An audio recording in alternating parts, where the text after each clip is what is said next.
I should have spoken while my mouth still felt like it belonged to me. The words were there. They arrived fully formed, as if they had been waiting behind my teeth for hours, pressing forward in little pulses that matched my heartbeat. Not angry words, not dramatic ones, just a plain, careful sentence that would have been easy to say if it were about anything else. A sentence that would have sounded almost boring to anyone who didn't feel what I felt in that moment. But I did feel it.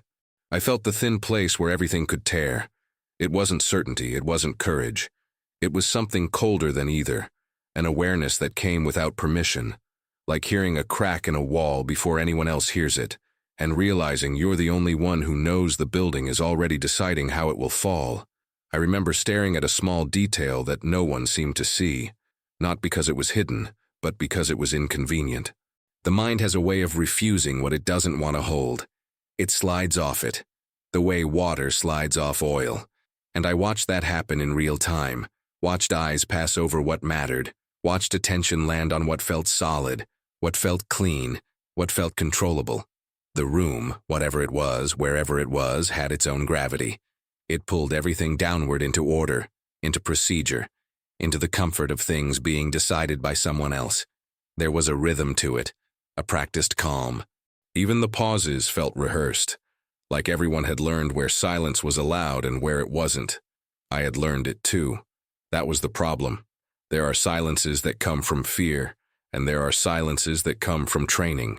The second kind is harder to notice because it feels like discipline. It feels like maturity. It feels like knowing your place.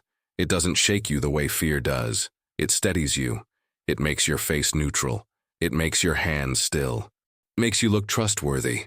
I remember thinking, with a strange, detached clarity, that if I spoke, the sentence would not land the way it should. It would not be heard as concern. It would be heard as interruption, as doubt. As a crack in the surface they were working so hard to keep unbroken. And once you introduce a crack, people start looking at you instead of the wall. I tried to measure the risk the way you measure anything when you are trying not to admit you're afraid. I ran through consequences like a clerk going down a list, as if guilt could be itemized and dismissed. If I spoke, I would have to be sure. If I wasn't sure, I would be exposed. If I was exposed, I would become a problem. Problems are handled quickly in wartime. Not always cruelly, sometimes politely. Sometimes with a look that says, "We don't have time for this." Sometimes with a quiet removal that no one mentions afterward. And there was something else too, something I didn't want to name. If I spoke, and I was right, then the world would change shape around that fact.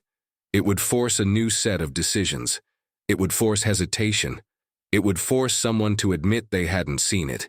It would force responsibility to move, to shift, to land somewhere different than it was already landing. And people do not like responsibility that moves. They like it fixed, assigned, clean. Someone's job, someone else's job. I could feel my body preparing itself to do nothing. I could feel the sentence retreating, not disappearing, just stepping back into shadow. My throat tightened in a way that didn't hurt, but warned. My tongue felt heavier than it should have. Even my breathing became careful, as if oxygen itself might make noise. I watched faces that were not mine, faces that had already accepted whatever would be said next, whatever would be decided. Whatever would happen as a result. There was relief in that acceptance. There was safety in it. The safety of being able to tell yourself later, I didn't choose. I followed, I was there, but I didn't shape it. That safety is expensive, but you don't always see the bill until much later. In the moment, it feels like survival. The sentence came again, once more, stubborn and clear. It hovered right at the edge of speech. All I had to do was let it fall out of me. A breath. A slight lean forward, a simple opening of the mouth. And then I imagined the immediate aftermath, the turn of heads, the brief stillness, the subtle tightening around eyes, the shift in temperature, the invisible line being drawn between us and you. I imagined how small I would look in that instant, how alone. The sentence didn't feel like a warning anymore. It felt like a confession. I swallowed. I let the moment pass the way you let a train pass when you've missed it by a second. Standing still, pretending you hadn't moved toward it at all. The world kept going. The rhythm resumed. The calm held. Whatever was about to be decided continued toward its shape without my interference, and I stayed where I was, with my mouth closed, as if that had been the plan from the start. The place had rules long before it had walls. You could feel them the moment you entered the orbit of authority, the way gravity asserts itself without asking whether you believe in it. The air was orderly. Not quiet exactly, but disciplined.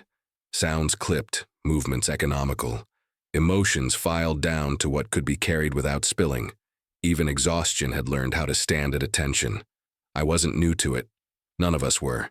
The routines had worked their way into our bodies over time, into the way we stood when someone senior entered a space, into the way our eyes found neutral ground when questions were asked that were not meant for us. You learned quickly which silences were expected and which ones were dangerous. You learned which kinds of speech were rewarded, and which kinds followed you afterward like a stain you couldn't wash out. Orders moved downward, always downward. They came wrapped in language that made them sound inevitable, as if they had existed before any human mouth had spoken them.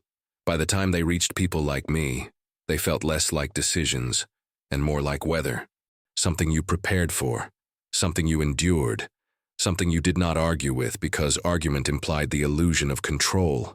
There were layers between me and the center of things, layers of desks, of titles, of men whose faces had learned how to show confidence even when their eyes did not share it.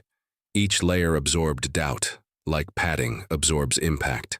By the time anything reached the top, it had been smoothed into something presentable. By the time anything reached the bottom, it had hardened into fact. That was the system. It wasn't cruel by design. It was efficient, and efficiency has its own morality, one that does not like interruptions. I occupied a narrow band within that structure, close enough to hear the early conversations, far enough away that my presence could be overlooked if it needed to be. I took notes that were read by others.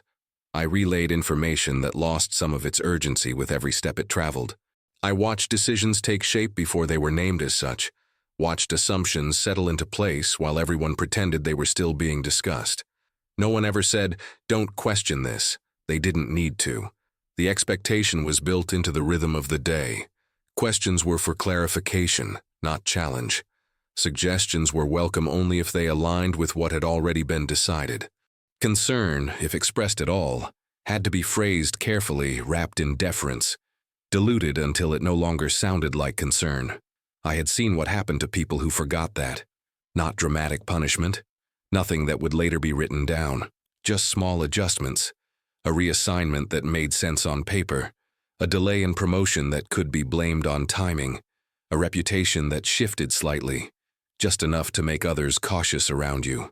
You became someone who overthought things, someone who didn't quite grasp the bigger picture, someone reliable perhaps but not essential, and in wartime, being non-essential is a quiet kind of erasure. Fear didn't announce itself.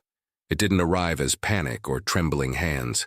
It came as calculation, as restraint, as the constant low-level awareness that every word you spoke placed you somewhere on an invisible map, and that map determined how long you would be listened to, how much trust you would be given, how quickly you would be left behind if circumstances demanded it.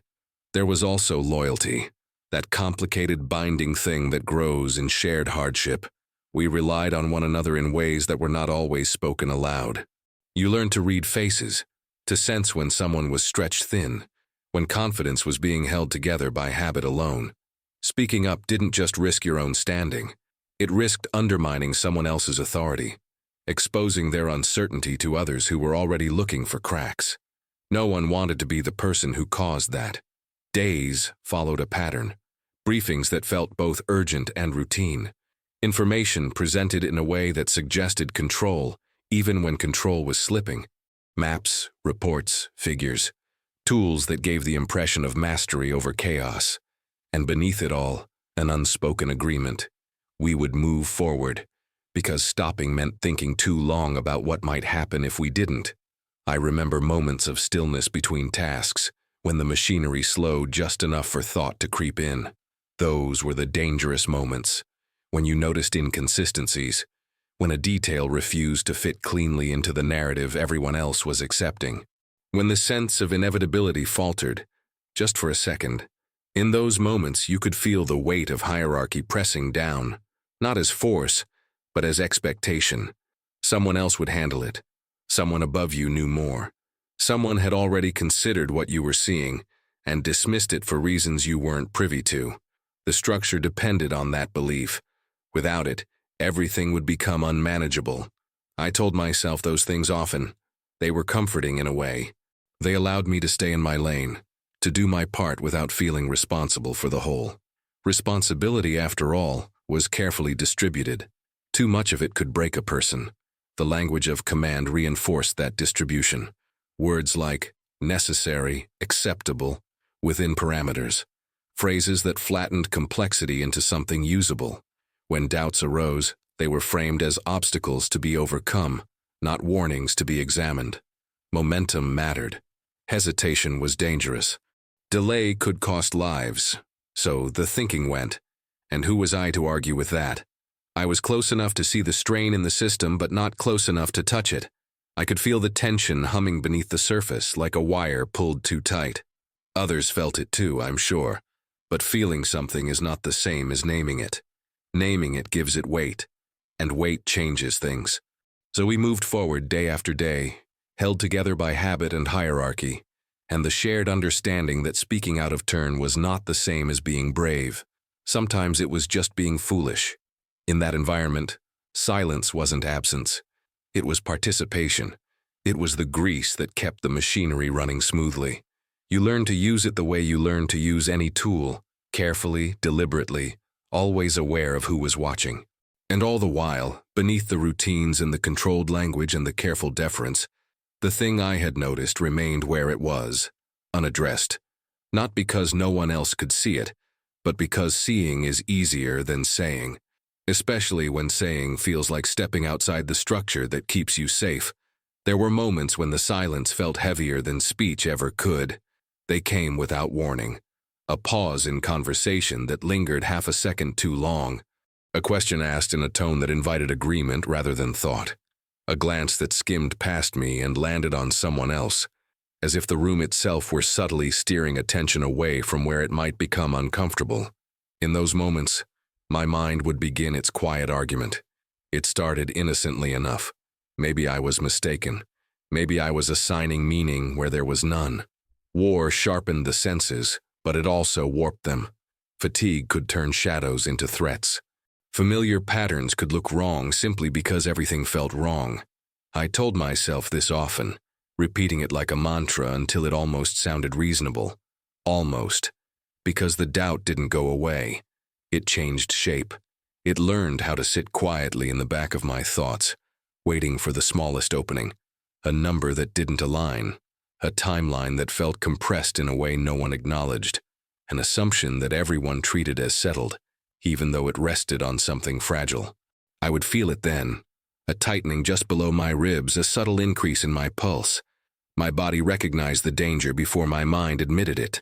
There is a particular physical sensation that comes with knowing something is wrong, and understanding that saying so will make you the problem. It is not panic. It is not fear in the way stories describe fear. It is restraint, practiced and internalized, pressing inward. I imagined speaking more times than I can count. Not dramatically, not interrupting or raising my voice, just leaning forward slightly, and offering the observation the way one offers a correction to a minor error. Calm, professional, respectful. The way you are taught to speak when you want to be heard but not remembered. In my imagination, sometimes it worked.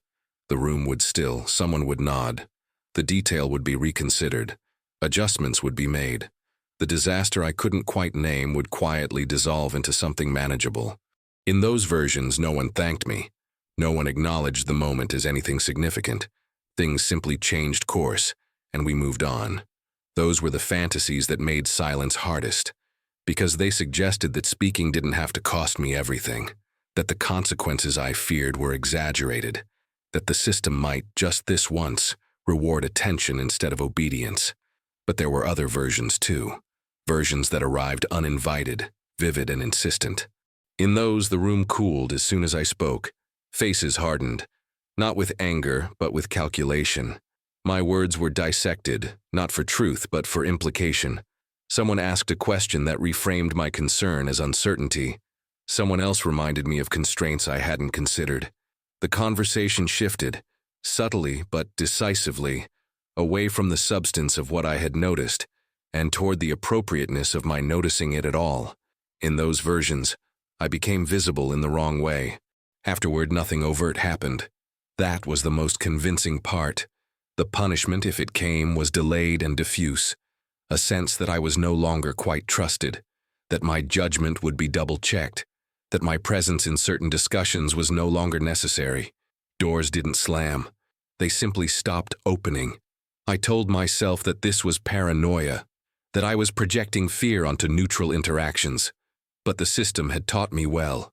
I had seen others go through the same quiet diminishing, watched them recede from the center without ever being told to leave.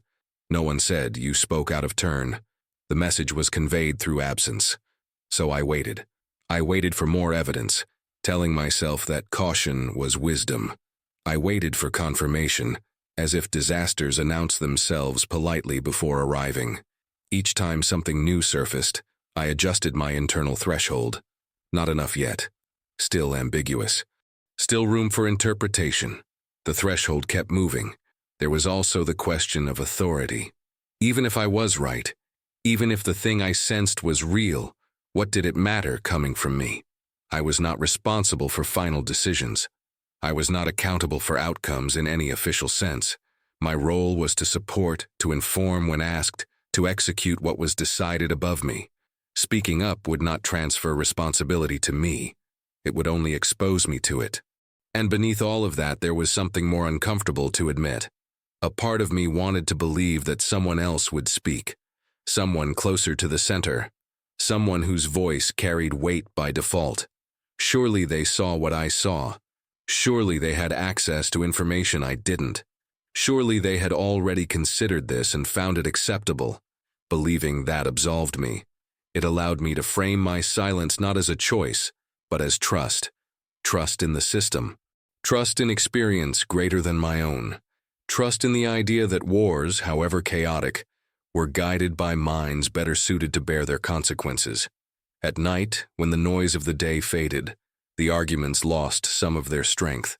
Doubt became louder in the quiet. I would replay conversations, hear again the moments where I could have spoken, where the opening had been there, brief but real.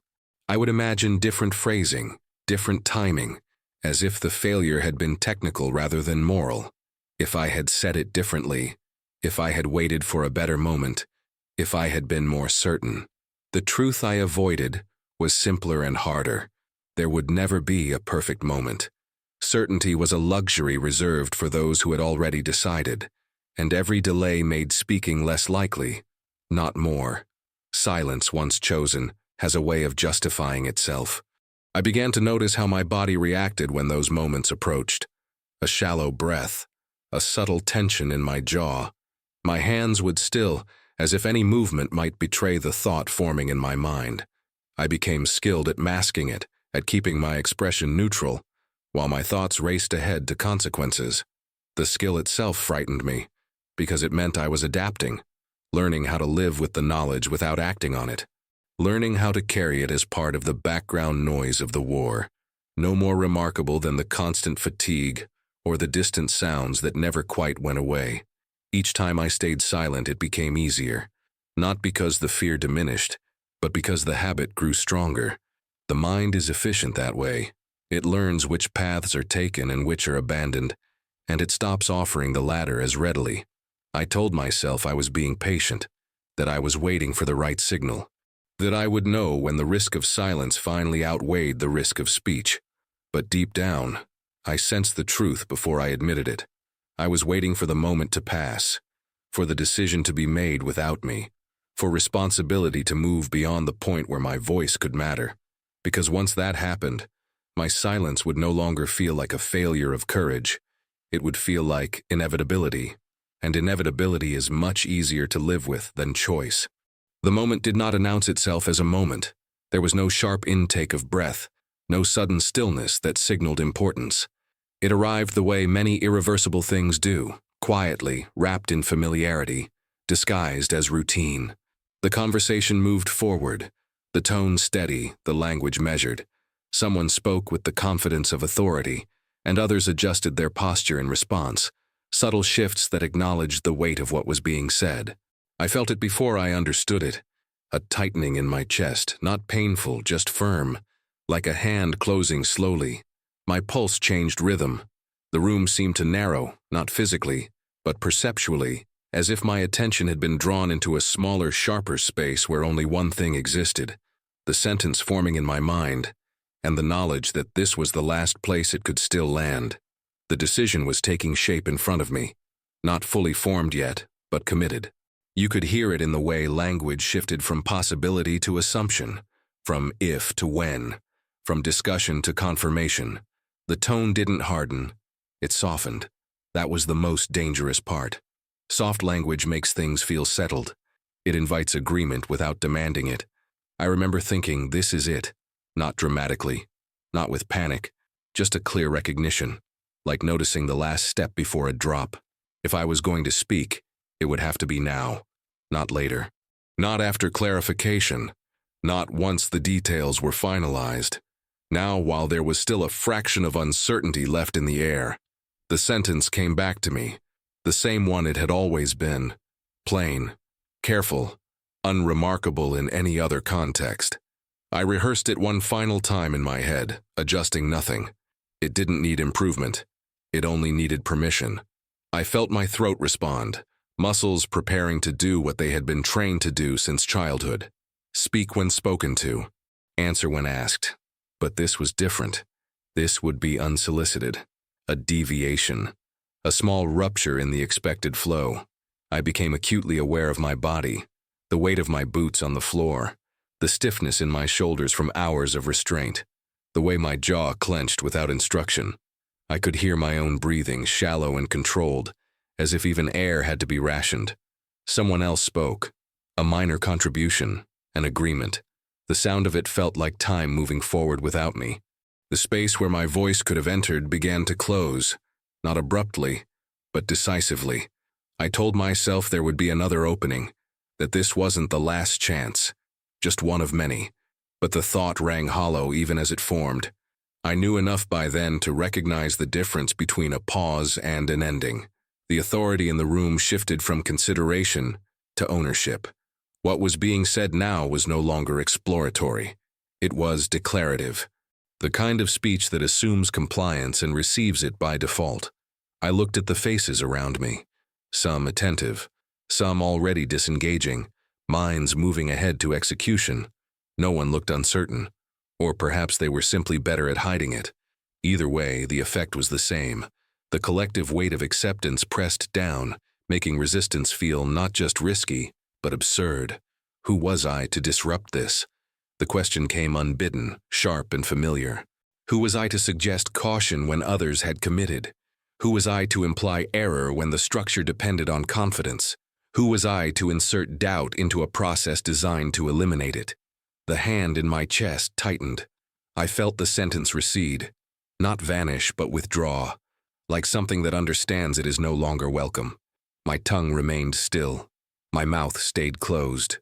The muscles that had prepared for speech relaxed, slowly, reluctantly, settling back into their practiced role. There was a strange relief in that relaxation. It was fleeting, but real. The relief of conformity, the relief of not being seen, the relief of allowing the moment to pass without marking yourself as different. As the decision was finalized, as the language locked into place, I experienced a sensation I can only describe as crossing a line without moving. Nothing external changed. I didn't step forward or backward. I didn't nod or shake my head. But internally, something shifted, something that did not shift back. The silence was no longer temporary. It had weight now. Shape. History. I listened as the conversation moved on, as attention turned to implementation, to logistics, to the many details that follow once a choice has been made. My presence blended seamlessly into the room again. I was part of the structure, functioning as intended.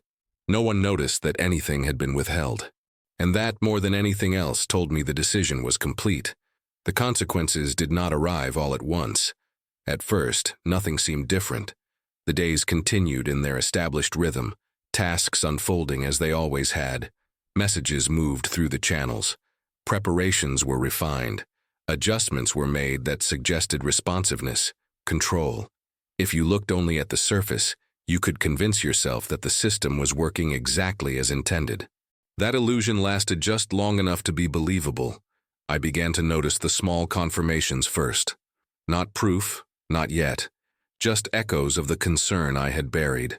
A report that arrived later than expected. A delay explained away by circumstances no one could quite define. A change in tone when certain details were mentioned. A careful vagueness where there had once been clarity.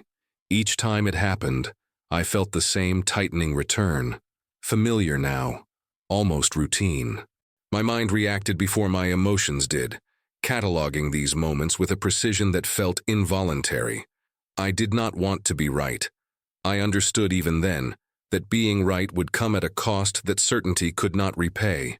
I listened more closely than before, not because anyone asked me to, but because silence sharpens attention. When you are no longer speaking, you hear everything. You pick up on the hesitations buried in official language, the way optimism is stretched just a little too far to cover gaps that are widening beneath it. The confirmations accumulated slowly, the way pressure builds behind a wall that still looks solid. Each one alone could be dismissed. Together they formed a pattern that was impossible to ignore, unless you had already committed to not seeing it. I watched others react in their own ways.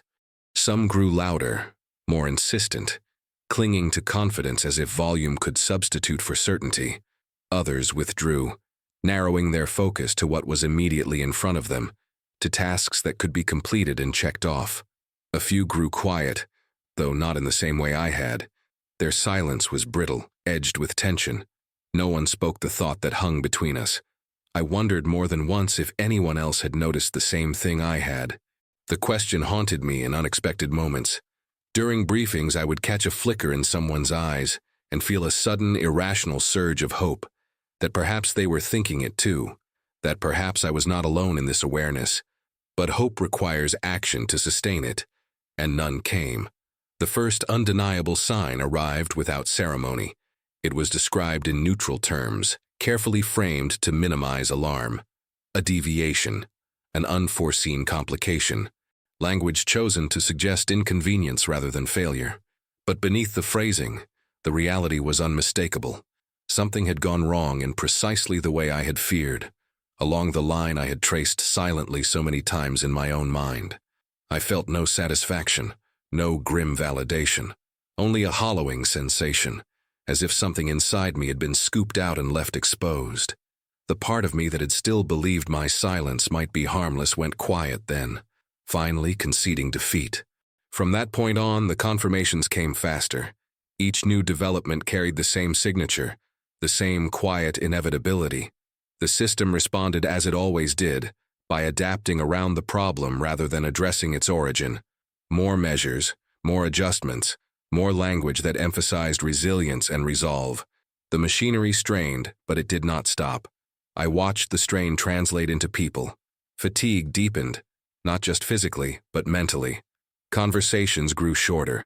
Humor disappeared, replaced by a kind of brittle efficiency. Mistakes that would once have been corrected early now slipped through, compounding into larger issues downstream. Each correction arrived too late to prevent the next consequence. And always, beneath it all, the knowledge remained. This did not have to unfold this way. That thought was the most dangerous one. I learned quickly to suppress it, to keep it from surfacing even in my own mind.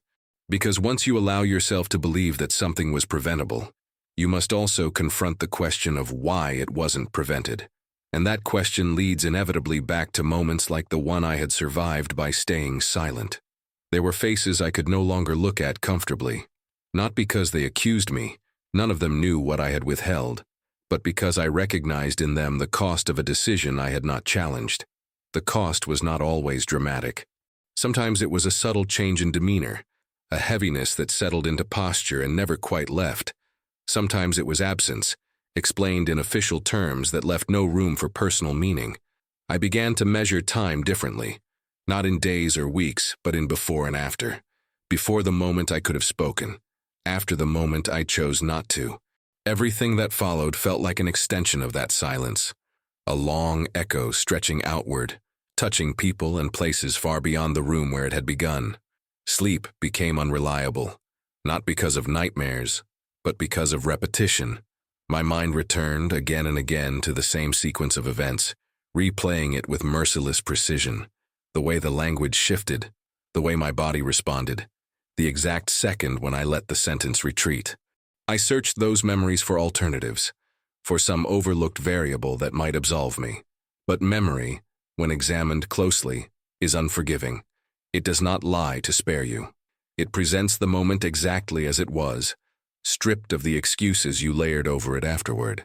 And in that clarity, one truth became impossible to escape. The disaster was not a single event.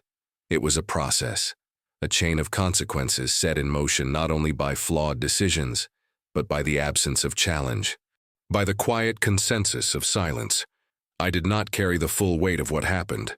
That would have been too easy in a way. It would have allowed me to imagine myself more important than I was. The reality was subtler and more painful. I carried a fraction of the weight, small perhaps in the grand scale of things, but heavy enough to bend the shape of my own life. No one confronted me. No one asked what I had seen or why I hadn't spoken. The system moved on, absorbing the losses, reframing them as necessary, unavoidable. There was no space in that narrative for unspoken warnings. That absence was its own kind of verdict. As time passed, the confirmations became history. Reports were finalized. Language hardened around what had happened, turning fluid reality into fixed record. Once that happened, the possibility of intervention disappeared entirely. You cannot warn the past. I remained where I was, functioning as expected, outwardly unchanged. Inwardly, something had settled into place. A constant awareness that silence is not neutral. It does not merely observe events. It shapes them, quietly, persistently, by refusing to interfere. I had chosen silence once. Everything that followed was built on that choice. Time did not soften the memory the way I once assumed it would. It rearranged it. The sharp edges dulled, but the weight remained, redistributed across years that learned how to carry it without complaint. What had once been a single moment became something layered, folded into ordinary days, resurfacing without warning in places that had nothing to do with war. A sound, a pause in conversation, a question left unanswered, each one capable of pulling me back to that room, to that second when silence settled and refused to lift. I am older now, far removed from the structures that once defined my hours. The hierarchy that pressed down on my thoughts has dissolved into memory, its authority no longer immediate, no longer absolute. And yet the silence I chose then has outlived it. It followed me when uniforms were put away. It followed me when the language of command faded from daily use. It adapted easily, finding new places to reside. Guilt, I learned, does not always announce itself as guilt. Sometimes it arrives as vigilance, a constant scanning for moments that resemble the one you failed, a heightened sensitivity to hesitation in others, to the subtle ways people defer when they are afraid to be wrong. I notice it everywhere now, in meetings far removed from danger, in conversations that carry no real consequence, and each time there is a quiet, involuntary tightening, as if my body remembers something my mind would prefer to forget. I do not tell the story often. When I do, it is incomplete by necessity. There are parts that resist language, parts that lose their meaning when spoken aloud. Explaining the moment makes it smaller, more manageable than it deserves to be. It invites questions I cannot answer honestly, without admitting how little stood between silence and speech. People sometimes assume that the hardest part is living with what happened. It is not. The hardest part is living with the knowledge that nothing stopped me except myself. Not force, not threat, not ignorance. Just a calculation made in a fraction of a second, informed by fear and habit, and the desire to remain intact within a system that rewarded compliance. I think often about the sentence I did not say. It has not improved with time. It has not grown wiser or more eloquent. It remains exactly what it was then, plain, careful, sufficient. Knowing that makes it worse. If it had been flawed, if it had been reckless, I could have dismissed it as impulse, but it wasn't. It was restrained, appropriate, measured. It would have sounded reasonable. Memory is merciless in that way. It preserves the moment not as it felt, but as it was. The clarity comes later, when fear has lost its immediacy, and only the shape of the choice remains. Looking back, the space where my voice should have been is unmistakable. It is as visible as any action I did take.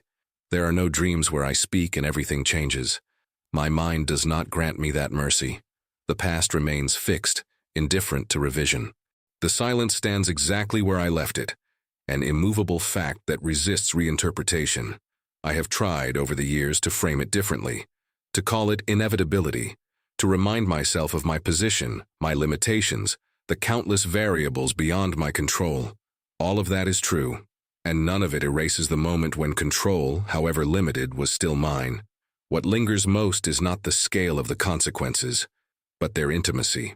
The way the silence reshaped how I understand responsibility, how it taught me that absence can be an act, that restraint can carry as much weight as intervention, that choosing not to disturb the surface does not mean the depths remain unchanged. I no longer believe that silence is harmless. That belief did not arrive as a lesson or a revelation.